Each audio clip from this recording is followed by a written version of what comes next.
Assalamualaikum warahmatullahi wabarakatuh.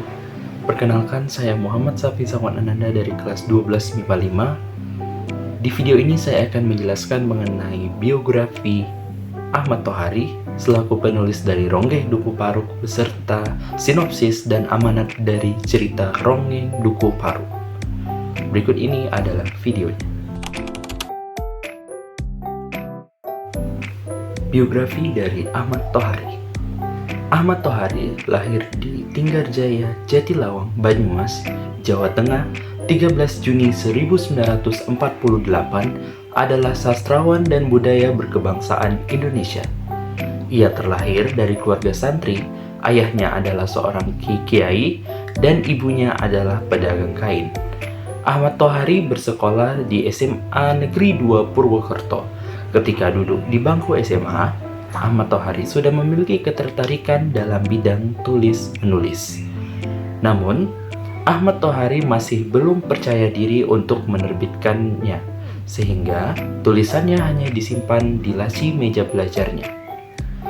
Ahmad Tohari kemudian melanjutkan sekolahnya di Fakultas Kedokteran Universitas Yasri, Jakarta, dari tahun 1967 hingga 1970. Namun, Ahmad Tohari tidak menyelesaikan pendidikannya di Yasri karena ia lebih memilih untuk menetap di desanya, Desa Tinggarjaya, Banyumas. Selama di desa, Ahmad Tohari sibuk mengurus pondok pesantren NU Al-Falah sampai sekitar tahun 1974. Setelah itu, Tohari kembali melanjutkan pendidikannya di Fakultas Ekonomi di Universitas Jenderal Sudirman sejak tahun 1974 hingga 1975.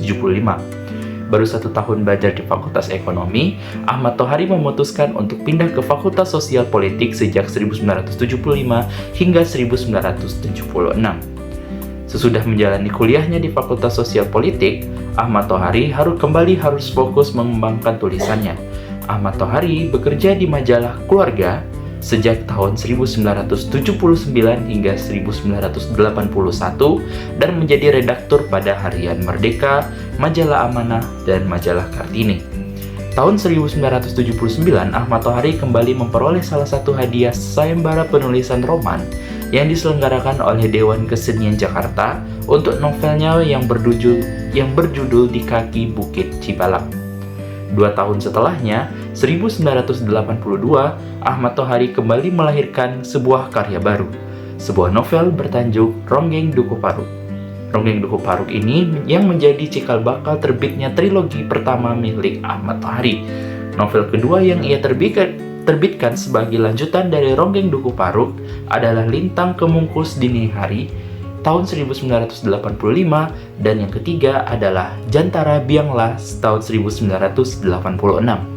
Selama bertahun-tahun, Ahmad Tohari terus berkiprah dalam dunia tulis-menulis.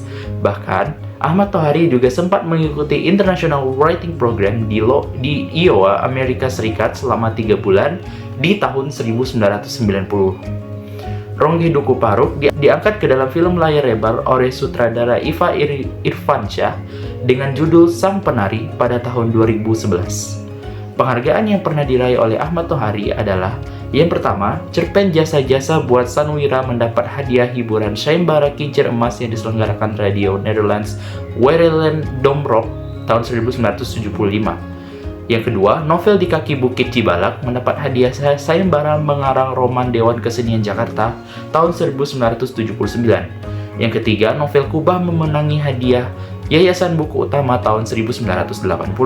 Yang keempat, novel trilogi Ronggeng Duku Paruk tahun 1982, Lintang Kemungkus Dini Hari 1985, Jantara Bianglas 1986 meraih hadiah Yayasan Buku Utama tahun 1986. Yang kelima, hadiah Sastra ASEAN Sea Right Award 1995 dan hadiah Sastra Rankage di tahun 2007. Selanjutnya adalah sinopsis dari novel Ronggeng Duku Paruk. Novel Ronggeng Duku Paruk menceritakan kembalinya Srintil ke Desa Duku Paruk. Srintil adalah bocah berusia 11 tahun yang berprofesi sebagai ronggeng. Dia dianggap keturunan Ki Seca Menggala yang diyakini dapat mengembalikan citra pedukuhan. Masyarakat setempat meyakini kehadiran serintil menjadi pelengkap. Mereka meyakini kelengkapan dukuh terdiri dari keramat Ki Seca Menggala, Seloroh Cabul, Sumpah Serapah, dan Ronggeng bersama perangkat calungnya. Serintil adalah anak yatim piatu. Kedua orang tuanya meninggal bersama 16 penduduk lain yang mengalami keracunan tempe bongkrek. Kedua orang tua Serintil merupakan pembuat tempe itu. Serintil yang kala itu masih bayi, lalu dirawat oleh kakek dan neneknya. Kakeknya meyakini Serintil sudah kerasukan Indang Ronggeng dan dilahirkan sebagai Ronggeng dengan restu arwah Ki Seca Menggala. Karena anggapan seperti itulah, Serintil digembleng menjadi Ronggeng. Kartareja, sang dukun Ronggeng, mengajak Serintil mengikuti tahapan sebagai Ronggeng sesungguhnya. Sebagai awalan, Serintil mandi kembang di depan cungkup makam Ki Seca Menggala. Tahapan lain yang dilalui Serintil adalah buka kelambu. Dirinya tidak bisa memungut bayaran saat berpentas jika belum melalui tahapan-tahapan ini. Di sisi lain, ada Rasus yang keberatan jika Serintil harus melalui semua syarat tersebut. Rasus adalah teman main Serintil sejak kecil. Rasus merasa sakit hati dan cemburu karena Serintil menjadi Ronggeng. Profesi Ronggeng artinya Serintil menjadi milik umum. Kegadisan Serintil disayembarakan. Rasus makin marah saat dirinya yang berusia 14 tahun itu tidak bisa berbuat banyak pada gadis yang dicintainya. Hingga pada suatu hari, terjadi pertengkaran antara Doer dan Sulam di emper samping rumah Kertareja untuk memperebutkan keperawanan Serintil. Rasus, yang juga berada di sisi lain rumah tersebut, tidak bisa melakukan apapun. Kartareja menyaratkan seringgit uang emas untuk nilai keperawanan Serintil. Tapi, Serintil mendadak muncul dari belakang rumah Kartareja dan mendatangi Rasus. Dia meminta Rasus untuk menggaulinya. Serintil lebih suka kehilangan keperawanan karena Rasus ketimbang dengan dua orang yang sedang memperebutkannya. Rasus mengiyakan permintaan Serintil, setelah itu giliran Doer dan Sulam. Sementara Kartareja menikmati hasil menjadi mucikari berupa seringgit uang emas dari Sulam, lalu seekor kerbau dan 2 keping perak dari Doer. Meski bisa mendapatkan keperawanan Serintil, Rasus justru makin benci padanya karena pekerjaan ronggengnya itu.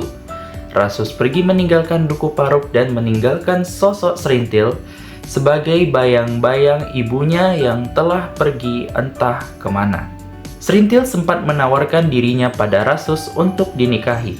Namun, Rasus sudah yakin dengan keputusan untuk menolaknya. Sekian sinopsis singkat dari novel Ronggeng Duku Paruk. Selanjutnya adalah amanat dari cerita novel Ronggeng Duku Paruk. Amanat atau pesan yang ingin disampaikan oleh pengarang Bapak Ahmad Tohari kepada pembaca melalui novel Ronggeng Duku Paruk ini adalah agar kita semua mau dan mampu melihat seseorang itu tidak hanya dari luarnya saja, melainkan juga dari dalam hatinya. Dan agar kita mau berpikir mengenai tragedi-tragedi kemanusiaan yang terjadi di sekeliling kita dan lebih peduli terhadap tragedi-tragedi kemanusiaan tersebut. Pesan lainnya yang juga disampaikan oleh cerita ini yaitu jangan menyia-nyiakan orang yang telah sepenuh hati mencintai kita. Karena belum tentu suatu saat nanti kita dapat menemukan orang yang mencintai kita seperti orang tersebut. Dan adat bagaimanapun juga tetap harus berlaku dalam kehidupan orang-orang yang meyakininya. Karena jika memang suatu daerah mempercayai adat yang berlaku, maka adat tersebut harus dijalankan dengan sebaik-baiknya. Karena pada setiap keyakinan pasti ada suatu hal yang akan terjadi jika sesuatu adat kebiasaan tidak dilaksanakan. Amanat terakhir yang disampaikan oleh cerita ini adalah jangan gampang terpengaruh dengan keadaan duniawi. karena suatu saat penyesalan akan datang dalam hidupmu. Segala sesuatu akan kembali kepadanya. Sekian penjelasan mengenai biografi singkat penulis Ahmad Tohari dan sinopsis serta amanat dari novel Ronggeng Dukuh Parut. Mohon maaf apabila ada kekurangan maupun kesalahan dalam pengucapan dan penyampaian yang ada di video ini. Saya Muhammad Safiz Ahmad Ananda dari kelas 12 MIPA 5 mengucapkan terima kasih telah menonton video ini. Assalamualaikum warahmatullahi wabarakatuh.